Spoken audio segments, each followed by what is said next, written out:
What do you enjoy most about being an entrepreneur? I love the flexibility, the creativity that can come with not thinking inside of a box. I think it's great to be able to get up and create how your day is going to look every day. I think we take it for granted, and I think especially because of COVID, I think it's opened my eyes, probably a lot of other people's eyes as well, to the fact that, one, every day is a gift, but then two, we literally get to create how we spend our day and what we spend our time on.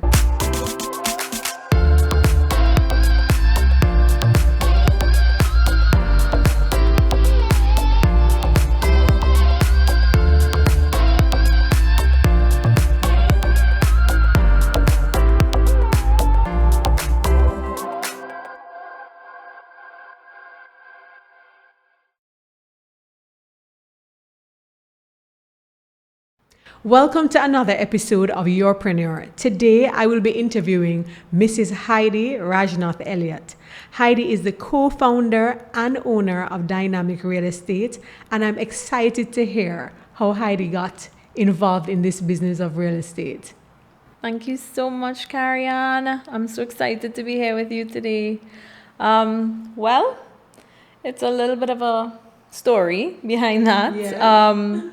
So my mom has actually been in real estate since before I was born. So wow. I grew up around it. Okay. However, as a child, I always said, there's no way I'm getting into that. Why you said no way? Because I just saw the hardships that she went through. Okay. She kind of just worked as an individual, Right. in the field. She didn't have an established company, Okay. let's say. And I just saw, the challenges that came with what she did. Right. But, you should be careful what you say. So, basically, I did my degree. Yes. I could maybe go into that a little bit if you Of course. want. Yes.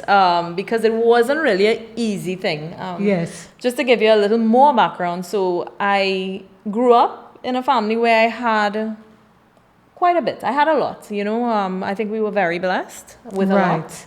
However, in my late teens, that changed. Right. So although I had gone to the Canadian school for my entire high school life, what happened is that at that stage, my parents got divorced. A lot of things happened with them financially, and things were drastically different in our world.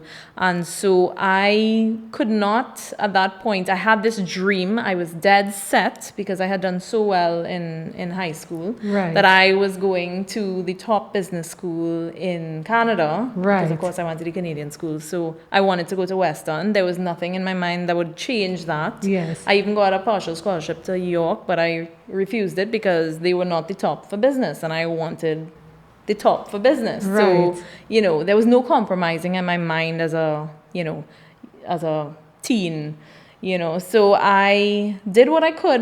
We were able to scrape up for me. I got through my first year in Western. Right. And it was a fantastic experience. Wow. I loved the school. I'm like, okay, so I'm going to go to their business school. You can only get into their business school after your first 2 years, and you have to have performance metrics you have to meet, and it's very difficult to get into.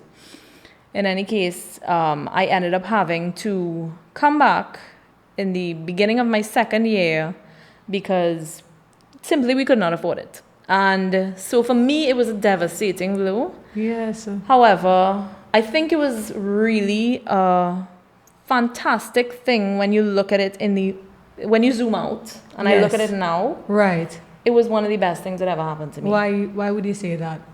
Because I got the opportunity to work through doing my degree. My parents didn't just hand me the money, and put me through school. Right. I was able to work, and that allowed me to form connections, to meet people. So even my first job was as a bartender Okay. in Pelican, in which a lot of people would know, the older generation.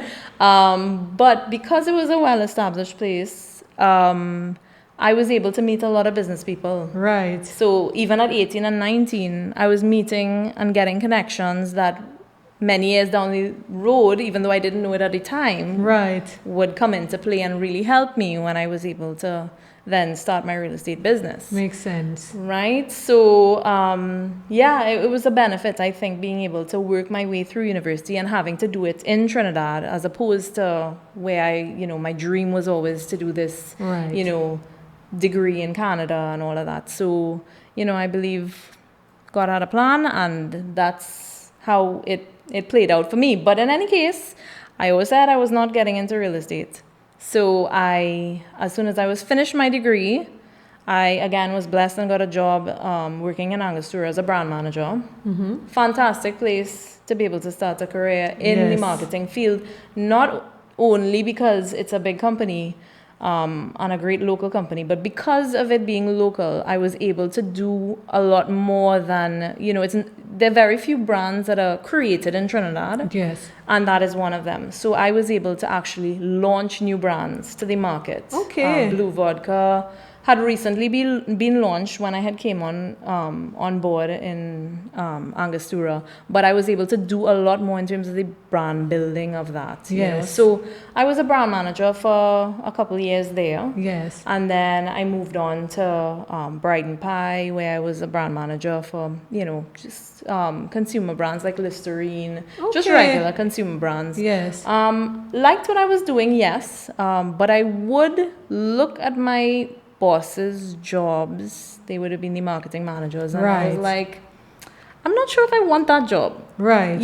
And then the other thing was that I was a little turned off, I would say is a word, because I remember a conversation that I had with my boss's boss at the time, Mm-hmm. when the marketing manager had decided they wanted to leave, and they basically told me, well, you have all the qualifications and all the experience for the job, but you're basically too young, so we can't hire you for the job. And I was like, okay, that doesn't make sense, but okay, Yes.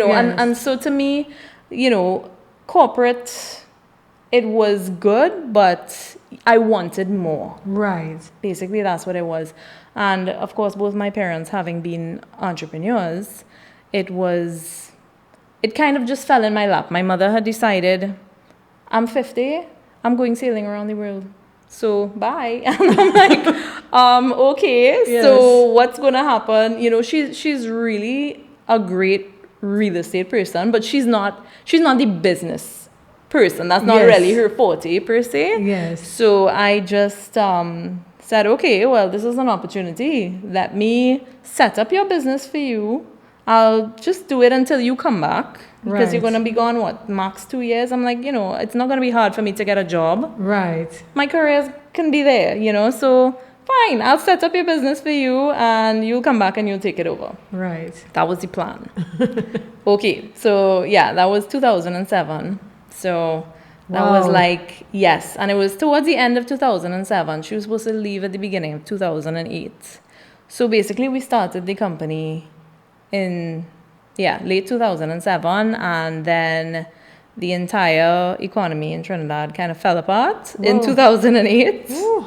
Because that's when everything happened with CL Financial, and a lot of things happened. So the economy in Trinidad was, well, I think it was worldwide, but Yes. definitely in Trinidad we were severely affected because of a number of reasons. So it was a really, really bad time Yes. to get started in real estate. So if anybody knows about starting in a business in a bad time, it's me. It's not an easy thing, but I think that it causes you to really bootstrap Yes. and just, you just do what you have to do. And I think, the consistency Yes.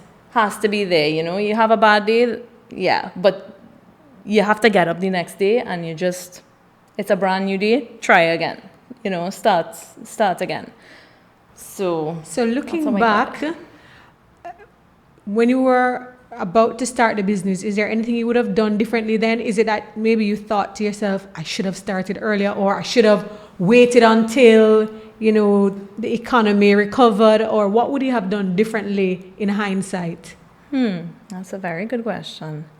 I think that I'm glad it started when it did, just because of the fact that I think if you start in a time of ease and wealth and extravagance, when everything is easy, I think those are the businesses that I believe would be the first to fall, because you don't know how to deal when those challenges come. So if you start with when the challenges are there, like you start not with the expectation, oh, I'm going to have an office, I'm going to have an assistant, I'm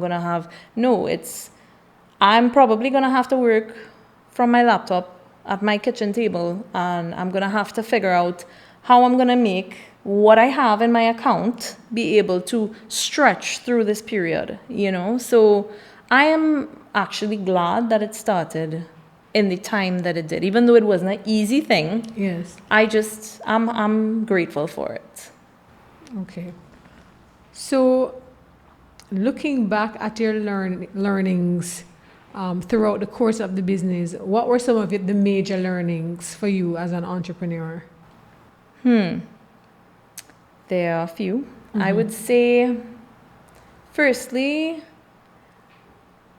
entrepreneurship is not for everyone, although everyone can do it on some scale.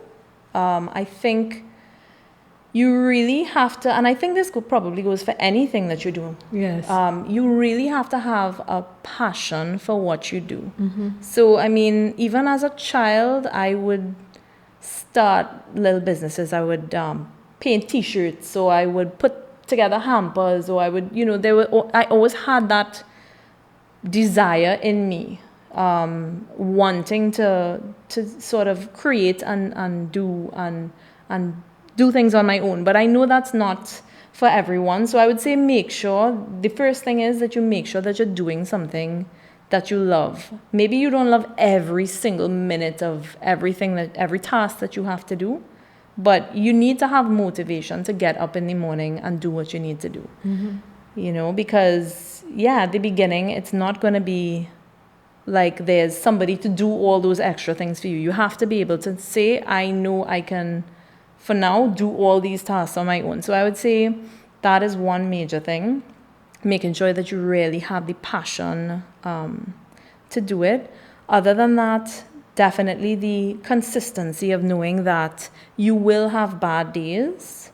Everybody does. But when you're working for yourself, and in some cases, a lot of cases, by yourself, yes, you don't really have the option. It's kind of like a luxury to be able to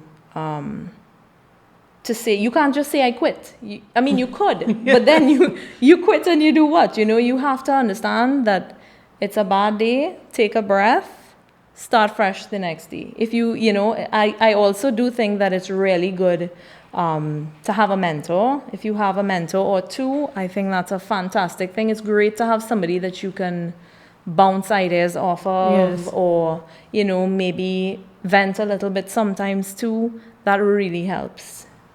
So what do you enjoy most about being an entrepreneur? I love the flexibility, the creativity that can come with not thinking inside of a box. I think it's great to be able to get up and create how your day is going to look every day. I think we take it for granted, and I think especially because of COVID, I think it's opened my eyes, probably a lot of other people's eyes as well, to the fact that, one, every day is a gift, but then two, we literally get to create how we spend our day and what we spend our time on. So Heidi, how did the pandemic impact your business or your industry? So it affected us quite a lot. the real estate industry is very sensitive to changes in the economic climate in the country. So, of course, from that point of view, we have been affected throughout the entire pandemic. But even more so during this last lockdown, our industry was also closed. So we've only been open for a very short period of time. Right. Even now. Yeah. In other countries, well, not all other countries, but many other countries, real estate is seen as an essential service. Yes. But as of now, it's not yet classified that way in Trinidad. I know there's been, we've been advocating for that to happen because, of course, there are a lot of situations where, housing is needed, as an essential.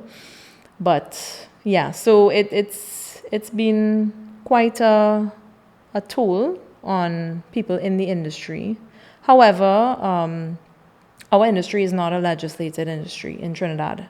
As of right now, there is pending legislation, but COVID came right when it was supposed to actually be enforced. So, unfortunately. So the thing is that it leaves a lot of area for, things to happen that maybe shouldn't happen. Right. But it has allowed, I think a lot of people have entered into the real estate industry. People who may have lost their jobs in other sectors may have entered the real estate industry within this time period. So, yes. I do expect that there should be, an uptick in real estate activities. Right. Because there's been so much pent-up demand, really. People have to live somewhere. So, of course. That is the hope that there'll be enough for all these new entrants into the industry because there's quite a few. So how did you cope? How did you manage? How did you pivot? Right. So, interestingly enough, I guess because of my background in marketing, I always had a drive to want to be sort of ahead of the pack. You see, one of the things when I got into real estate that I didn't like, one of the reasons I had always said to my mom I really didn't want to get involved in the field is because I know the reputation at that time. I mean, it's been 14 years. So at that time when I was getting in, it was very much seen as something that housewives do, who have husbands that take care of them. The housewives just do this as a hobby. And I did not like that. As a professional myself, I didn't really want to get into that sort of I didn't want to be viewed that way. I didn't want to be in an industry where that was the norm. Right. So one of my my passions or driving forces for how I ran and developed the company was to try and bring that sense of professionalism to the industry. Excellent. Yeah, so I tried to always, so coming back to your question about the pandemic, we tried to be forward thinking. So we were one of the first maybe that would have had a working website, and we might have been one of the first that was on Facebook. Well, we were also the first ones that brought the 3D walkthrough technology to Trinidad. So we actually had a launch of that in 2016. We were the first in the country to bring that technology here. So for us, I cannot say that it was a dramatic pivot per se.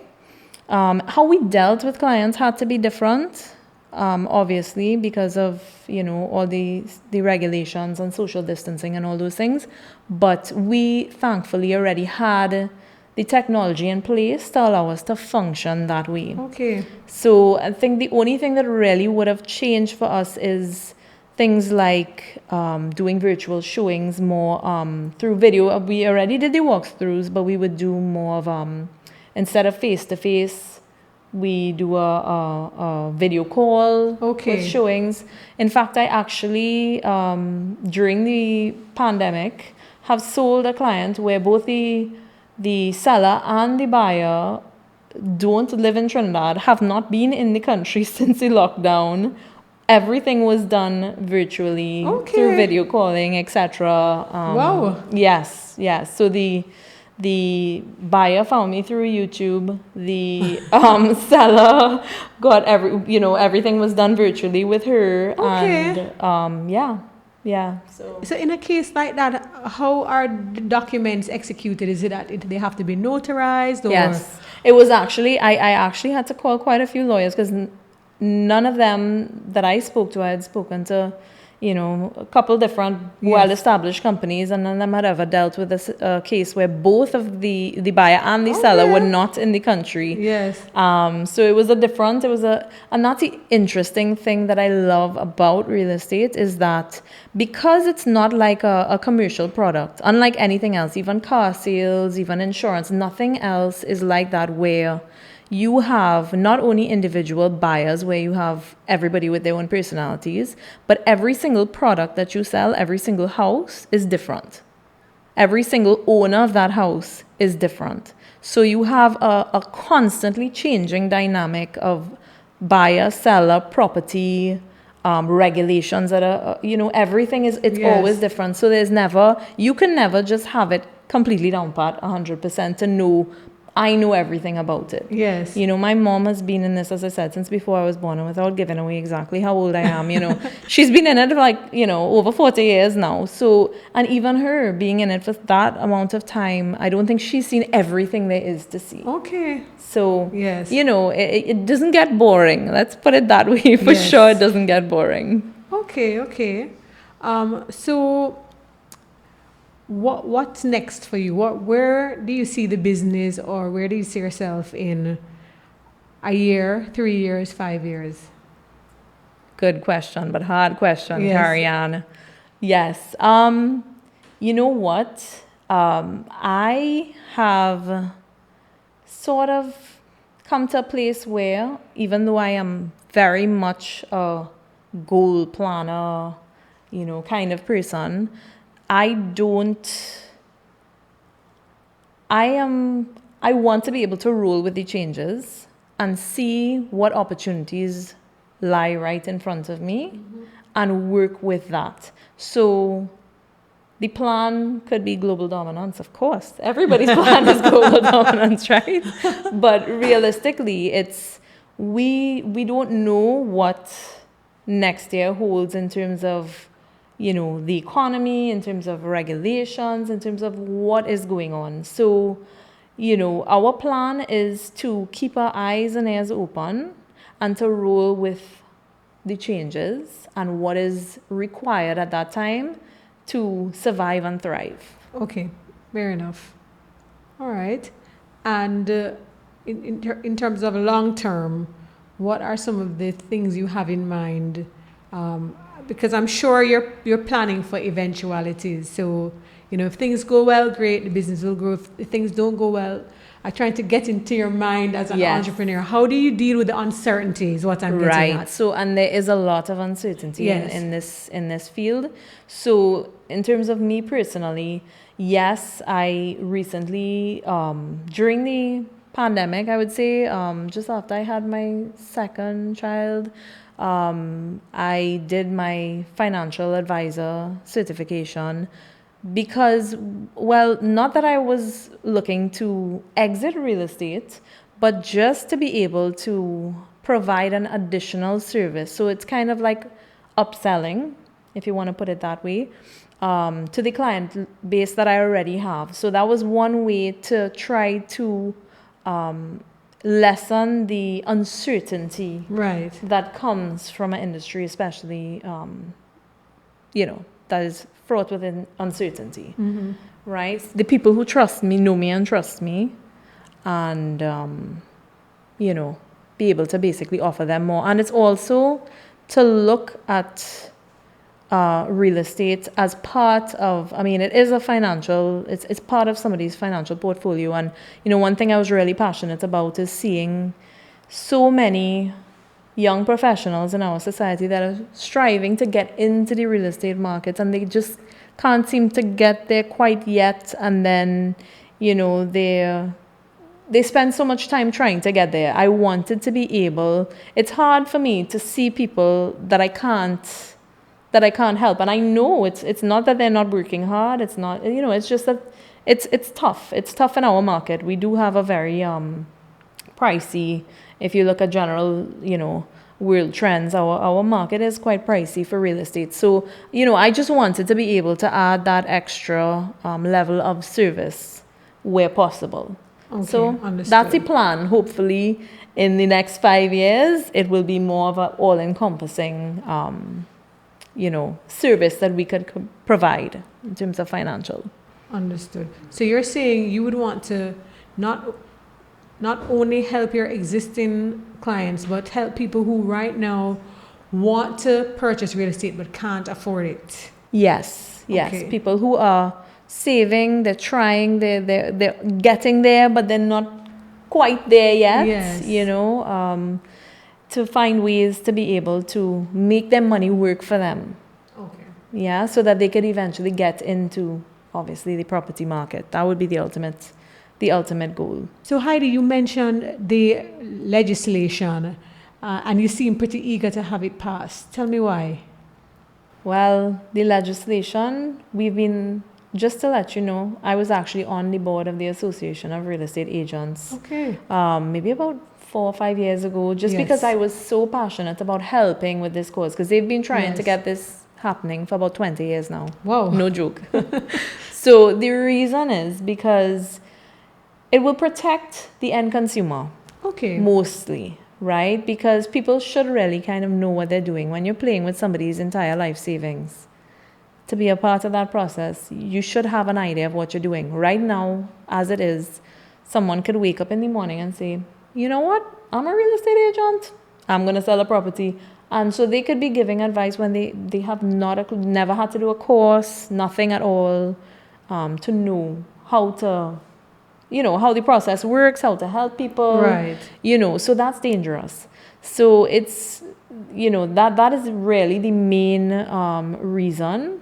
And also to put some boundaries and stipulations as to, how commissions are to be paid, and so to make sure that people are properly compensated. But again, the main thing really is to know that that people that are operating in this industry know what they're doing.